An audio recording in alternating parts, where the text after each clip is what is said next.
महादेव से बिछड़कर क्यों माता पार्वती को बेल के पेड़ में रहना पड़ा? चलिए जानते हैं। यह एक सच्ची कहानी है। एक बार माता पार्वती और महादेव घने वन से होकर जा रहे थे। चलते चलते माता पार्वती को अचानक भूख लग गई। उन्होंने प्रेम पूर्वक महादेव से कहा, प्रिय स्वामी, मुझे भूख बहुत लगी है, कृपया इस वन से मेरे लिए कोई फल ले आए। महादेव मुस्कुराते हुए बोले, हे प्रिय देवी, इस वन के फल में तुम्हें रुचिकर नहीं लगेंगे। माता पार्वती ने आश्चर्य से पूछा, ऐसा क्यों स्वामी? इस वन में ऐसा क्या है जो मुझे पसंद नहीं आएगा? मुझे कुछ ना कुछ अवश्य खाना है, मेरी भूख शांत होनी चाहिए। महादेव बोले, देवी, मुझे समझ नहीं आ रहा कि इस वन में तुम्हारे लिए क्या लाऊं।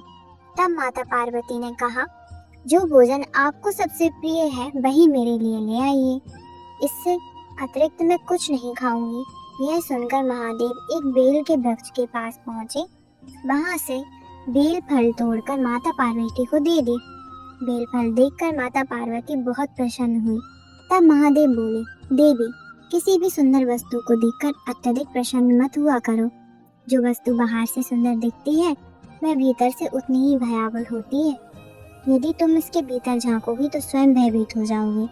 माता पार्वती बोली, स्वामी, मैं सब जानती हूँ, कृपया मुझे इस फल को खाने दीजिए। महादेव ने कहा, ठीक है देवी, अब आप इस विषय में मुझे और मत सताओ। माता पार्वती ने जैसे ही पहला बेल फल तोड़ा, उसमें से एक भयानक सांप निकल आया। यह देखकर वे भय से बेल को फेंक देती हैं और कहती हैं, हे प्रभु, यह मैं क्या देख रही हूँ? मेरे फल में इतना भयानक सांप क्यों? उन्होंने दूसरा बेल फल तोड़ा, उसमें से भी सांप निकल आया। तब माता पार्वती क्रोधित होकर बोली, प्रिय स्वामी, मैं जानती हूँ आप अत्यंत शक्तिशाली हैं, परंतु भूखे व्यक्ति के साथ इस प्रकार का मजाक करना उचित नहीं है। महादेव शांत स्वर में बोले, हे देवी, यह सब मैंने नहीं किया, यह तुम्हारे प्रिय पुत्र गणेश का किया हुआ है। माता पार्वती ने आश्चर्य से कहा, परंतु गणेश तो मेरे साथ नहीं है, उन्होंने ऐसा कब किया? तब महादेव बोले, देवी, यह बेल का वृक्ष पहले फल नहीं देता था।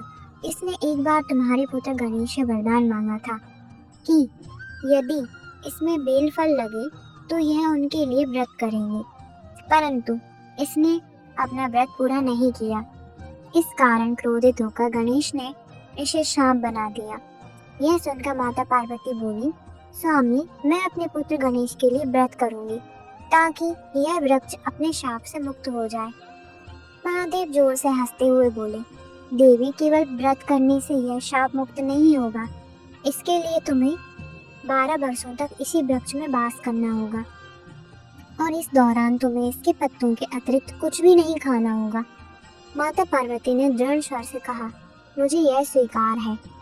तब महादेव भावुक होकर बोले, देवी, तुम्हारे अतिरिक्त इस धरती पर कोई भी यह तपस्या नहीं कर सकता।